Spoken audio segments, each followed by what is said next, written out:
On est maintenant sur le stand de Lucky Duck Games dans l'espace énorme de Néoludis ici à Vichy Pro. Et alors la grande surprise voilà, de ce Vichy Pro, une surprise énorme, regardez donc qui est à côté de moi, Monsieur Guillaume. Ça va bien? Oh ben, je suis heureux. Ça doit se voir sur mon visage que je suis heureux d'être avec toi en vidéo. Content de vous retrouver, salut à tous, bienvenue, bienvenue. En plus cette voix qu'on a tellement entendue, je suis content qu'elle passe dans les micros et qu'elle arrive chez vous par le biais de la chaîne. Donc maintenant, tu portes un joli polo Lucky Duck Games.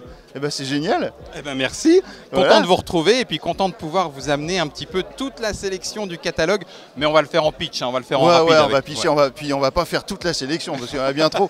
Mais ce qui est cool, c'est que du coup, je sais que maintenant, on va pouvoir travailler ensemble. Exactement, En on va relation s'occuper presse, de etc. relations presse va être entre génial. Lucky Duck, un petit peu relations boutique aussi. Donc vous aurez des informations grâce à nos services et avec ce relationnel-là. Donc quoi rêver de mieux? Bah oui, surtout quand on a le sourire, c'est cool. On va commencer par ça. Alors Redac Chef. Redac Chef. Redac Chef, C'est un ça jeu, arrive, mais oui, c'est un jeu de Peter McPherson qui va permettre de se mettre dans la peau d'un Redac Chef. Waouh!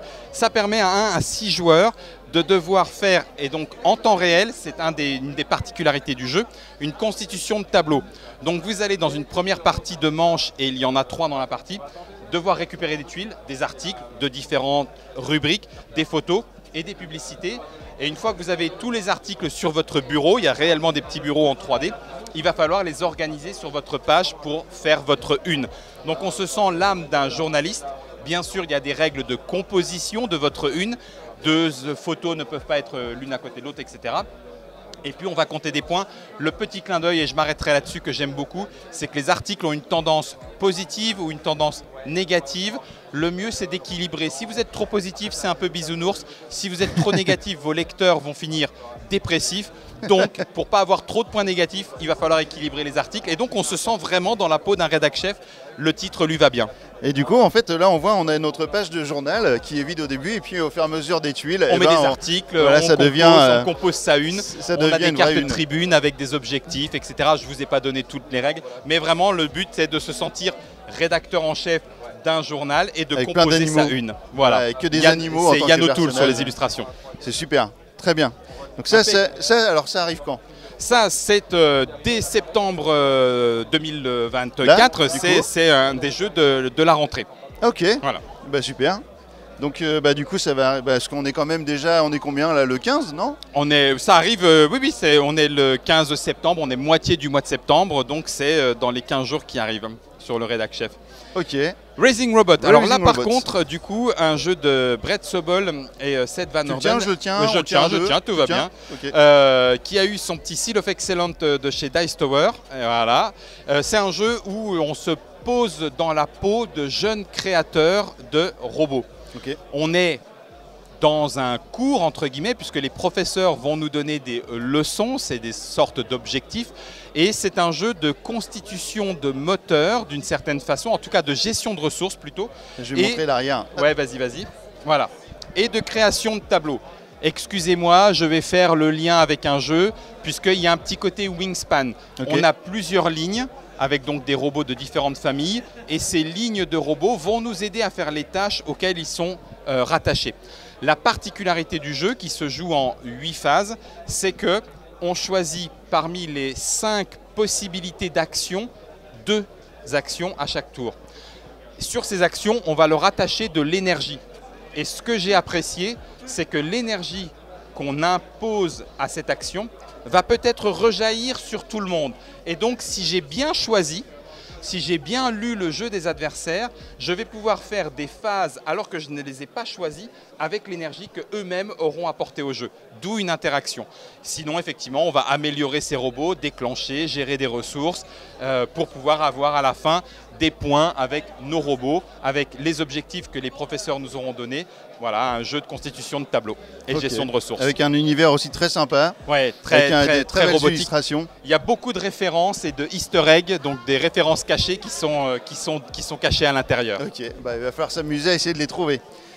Et on le continue. troisième de la sélection. Voilà, parce que c'est une petite sélection que, voilà, que je t'ai proposée. Mais avec plaisir. Parce que du coup, il y a des jeux qui correspondent moins à ce qu'on aime ou quoi. Et Sans du coup, problème. Celui-ci, en plus, a priori, on devrait pouvoir vous le présenter bientôt sur la chaîne quand il va arriver. Ouais. Voilà, ça s'appelle Divinus. Alors, est-ce que tu joues ou quoi à Divinus? Alors, si tu joues à Divinus, tu vas te retrouver dans un jeu qui, au départ, d'apparence, pourrait sembler simple. Derrière, il faut savoir que c'est 3 ans de développement. C'est un jeu du studio Lucky Duck Games. Donc, c'est un jeu vraiment en interne. Et c'est un jeu qui se joue en narratif hybride. Donc, c'est une marque de fabrique chez Lucky Duck Games, une application pour gérer toute une partie de la narration, mais en plus une partie mémoire de cette narration. Pourquoi est-ce qu'au départ, on pourrait se sentir un petit peu étonné? Parce qu'on va partir sur une base de constitution de plateau avec des tuiles. Il faut que les tuiles elles matchent automatiquement. Pour ceux qui savent, vous pensez à Carcassonne et oui, il y a une proximité. Okay. La sélection des tuiles par contre est particulière puisqu'elle se fait à base de dés. Chaque tour, je lance des dés. Avec ces dés, je vais constituer des poules pour aller chercher dans un marché les tuiles. Là où l'aspect narratif, aventure et campagne, c'est un jeu en campagne, va se mettre en place, c'est qu'en répondant aux faveurs demandées par les dieux grecs ou les dieux nordiques qui s'affrontent, on va sticker, modifier les tuiles de la partie. Et au moment où je vais mettre en jeu une tuile stickée, je vais pouvoir découvrir et explorer une cité. Mais peut-être que moi, puisque je suis grec, je vais vouloir la détruire, alors que mon collègue qui était plutôt en faveur des dieux nordiques aurait voulu la faire prospérer. Donc le jeu va être en campagne, il est aussi legacy, bien sûr. C'est donc 12 scénarios qui vont vous amener, grâce à l'application, de garder en mémoire vos hauts faits, puisque en tant que demi-dieu, vous voulez accéder au panthéon futur qui va arriver. Vous avez donc une boîte de jeu personnelle que vous allez personnaliser. Les hauts faits vont être stickés, les règles vont être découvertes et apprises au fur et à mesure. Donc sur les 12 scénarios, il faut se dire qu'au 5e, le corpus des règles est maintenant à peu près complet et on va rentrer dans une partie beaucoup plus narrative, une bataille pour le panthéon entre les dieux grecs et les dieux nordiques. Ok, donc on retrouve un peu les hauts faits qu'on pouvait trouver dans Gloomhaven par exemple. Oui, tout à fait. Hauts faits il y a une partie comme ça sur le plateau. On peut reciter aussi un Pandémie Legacy ou un Ticket to Ride Legacy, les aventuriers du Rail Legacy, où il y a effectivement... Alors il faut apprécier, hein, bien sûr, il faut apprécier de sticker des tuiles, de sticker les dés. On va sticker les tuiles, on va sticker les dés, on va sticker son héros, on va leur trouver des artefacts. Mais vraiment, le point sur lequel j'insisterai, c'est cet aspect hybride narratif qui garde en mémoire les éléments. Ce n'est pas simplement un effet de manche que de le dire comme ça, c'est que je vais faire quelque chose dans la partie numéro 2. Peut-être que les impacts de cet élément de la partie numéro 2 ne se verront que dans la 4 ou la 5. Et en ayant vraiment une découverte. Et si ce n'est pas moi qui prends la tuile avec cet élément-là, malheureusement, le destin risque de m'échapper et d'aller vers un autre panthéon. Et c'est toujours plein de surprises, ce genre de jeu Legacy. Ouais. Et en fait, souvent, on entend des gens dire « Ouais, mais moi, je veux pas abîmer mon jeu, je veux pas coller un truc, je veux… » Et puis en plus… Ça s'entend. Et il ne sera pas rejouable. Mais en fait, ce qu'il faut bien se dire, c'est que bien souvent, on a des jeux auxquels on joue très peu de fois. Alors que les jeux Legacy, c'est les jeux auxquels on va jouer le plus de fois. C'est vrai. Ticket to Ride Legacy, tu le citais, en fait, on fait minimum 12 parties. C'est ça. C'est les 12 parties qu'on retrouve également ici. Dans Divinus. Ouais. Et en fait, on a toujours envie d'aller faire la prochaine, ce qui n'est pas forcément le cas d'un jeu qu'on achète et sur lequel on va faire 1 ou 2 parties. Donc moi, je suis plutôt pour et puis j'essaierai de le défendre, non seulement parce que j'aime bien le style, mais en plus parce que c'est vous qui l'avez créé. Voilà, développé autour de ce Divinus et du studio. Voilà, donc... il y a d'autres trucs. Hein. Tu joues ou quoi? Ah oui, il y a d'autres trucs. Alors là, regarde, hop. Oh, c'est trop lourd. Mais... Attention, c'est une arme contendante de catégorie 2. C'est dangereux. Il y a ça qui arrive prochainement. Là, il n'y a pas de date. On est sur le premier trimestre, premier quart d'année 2025. Il y a une date. Ouais, enfin, il n'y a pas une date, mais il y a une période. Oui, période. Voilà, donc Thunder Road Vendetta, en fait, c'était une campagne de financement participatif. Exact. Et du coup, c'est une localisation. C'est une localisation d'un jeu de Restoration Game. Je vais essayer de le dire avec le bon accent. Et bon, d'accord. Donc, Restauration Game. C'est spécialisé. Gamme, Restauration Gamme. Oui, Gamme, pardon. C'est spécialisé dans le fait de remettre au goût du jour des jeux existants ayant un petit côté Madeleine de Proust. Thunder Road Vendetta, c'est le survivant. Le survivant, c'est un des premiers jeux de mémoire, en tout cas, à être sorti avec un plateau qui boucle.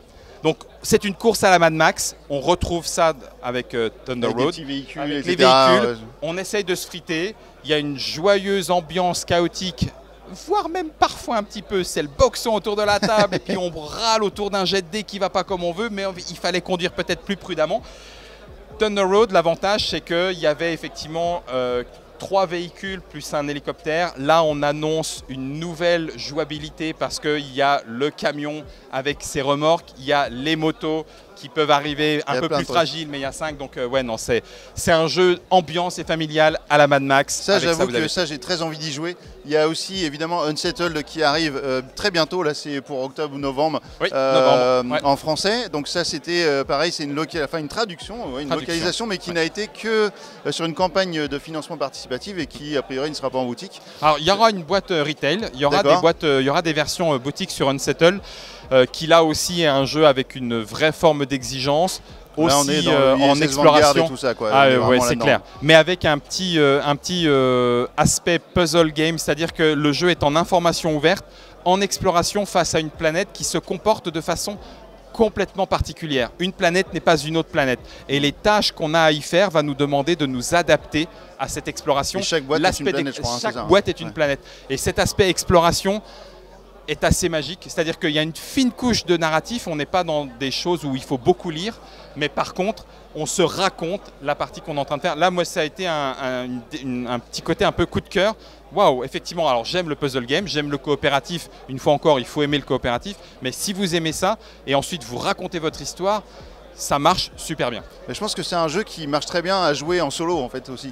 Ça peut se faire, ça peut se faire, c'est prévu. On fait ses propres choix. Histoire, on fait ses propres choix, tout à fait. Tout jeu coopératif est jouable en solo, de toute façon. Je suis assez d'accord avec ton assertion. Voilà. Et puis, il y a également Distant Skies, qui est la suite de Sleeping Gods, voilà, qui va arriver. Le Sleeping God Distant Skies, qui est du coup aussi a permis à Ryan Locat, qui avait fait son univers, hein, on connaît autour de Above and Below, Near and Far, Now or Never, etc. Donc, il continue de travailler son univers, mais il continue aussi de travailler sa mécanique. Ce qui fait que dans le Distant Skies, on retrouve des nouvelles mécaniques d'affrontement, y compris de boss battler, avec un côté exploration, mais ce côté un petit peu, vous l'avez peut-être déjà vu dans d'autres jeux, où on a des cahiers, et chaque cahier va avec une page d'exploration et une page de narrative de l'autre côté. Mais il a retravaillé ses règles, et l'avantage de cette version, c'est que pour éviter de faire peur à des joueurs et des joueuses comme vous, peut-être chez vous, en disant mais c'est trop gros, je ne vais pas y arriver, je ne vais pas aller au bout. Il y a la sortie de Primeval Peril, et Primeval Peril, c'est une petite boîte, c'est 35 € et ça permet de goûter et de savoir si ça nous plaît sans prendre trop de risques. Okay. Voilà. Oui, parce que c'est toujours le problème des jeux qui sont extrêmement longs et qui ont parfois en finit jamais. Bah oui, c'est ça. Parce qu'on passe à autre chose. On passe à autre chose. Et puis c'est et comme donc ça. Là, parfois l'avantage d'avoir une campagne un petit peu plus. Ah mais je suis le premier. J'en ai plein. J'attends la retraite. J'attends la retraite pour pouvoir jouer. Ça c'est ce qu'on se dit. Et puis à la retraite, quand on voit les 1600 boîtes, on fait mais en fait même là j'aurais jamais le temps, même là. Surtout que j'aurais même plus les yeux pour pouvoir lire les règles de ISS Vanguard et tout. Quel sujet? Eh ben merci Guillaume. Avec grand plaisir. C'était un vrai grand plaisir. Je pense que ça s'est vu dans la vidéo, j'espère en tout cas. Et puis on se retrouvera la prochaine fois, ce sera à Cannes, je pense. Sans aucun problème. Voilà. Et n'oubliez pas, dans Tu joues ou quoi, c'est mieux de Tu joues quand même, plus que ou quoi. Ou quoi. Merci. On est sur le stand de PTS, donc PTS c'est Publishing Technology and Solutions avec Augustin qui est donc responsable éditorial et communication chez Matago, comme ton polo le montre. Exactement, ça va Augustin? Alors parle bien dans le machin. Bah écoute, ça va très bien et toi? Merci beaucoup de passer ici et du coup qu'on puisse vous Bah ouais, à Vichy Pro, alors du coup c'est quand même vachement calme, ça c'est bien. Exactement. Ça permet quand même de se poser, de pouvoir tester des jeux et puis de parler sans crier, donc ça c'est cool. On apprécie aussi, c'est un plus. Voilà. Un plus. Et du coup chez Matago vous avez des sorties prochaines, là, des grosses sorties qui arrivent, et notamment, alors on va commencer avec déjà celui-ci. Hop là, je vais te le tenir si tu veux. Merci bien. Le Café de Fleurs. Tout à fait, Café de Fleurs. Alors si vous regardez la boîte, il y a un nom qui vous fera peut-être tiquer, c'est le nom de l'auteur, c'est Michael Kisling. Michael Kisling, c'est l'auteur d'Azul. Et Café de Fleurs, qui s'appelle Intarsia dans sa version originale, c'est son prochain gros jeu de combinaison et de placement de tuiles derrière Azul. On est vraiment sur un Azul-like, avec un matériel et un système de jeu que nous personnellement on trouve super efficace. Le principe du jeu, c'est qu'on se trouve dans les années 20 et vous allez devoir en fait rénover, refaire toute la marqueterie d'un café parisien de la belle époque, justement dans les années 20, et vous allez avoir un plateau où votre but va être de former des combinaisons, de former en fait ces motifs de fleurs avec différents éléments en bois qui vont s'imbriquer les uns dans les autres. Donc on peut reconnaître aussi un peu un système de pattern à la Azul. C'est un jeu du coup, comme j'ai dit, qui s'appelle Intarsia dans sa version d'origine. Il est proposé maintenant aux États-Unis et il arrive en France sous ce nom Café de Fleurs, le petit clin d'œil du coup, le petit clin d'œil parisien. Et on a eu beaucoup de très bons retours à la Gen Con. On est ravis de pouvoir proposer du coup ce jeu-là en France. Pour les amateurs d'Azul, c'est vraiment vous allez être sur vous allez retrouver certaines sensations. Et on est vraiment on reconnaît bien la patte Michael Kisling, qui est vraiment justement qui a donné un peu, on va dire, une grande portée à ce genre-là. Et on est convaincu que vous saurez l'apprécier. Si vous aimez Azul, vraiment, on pense que Café de Fleurs sera le prochain titre qui pourra vraiment vous taper dans l'œil. En tout cas, c'est magnifique. Ça sort quand ?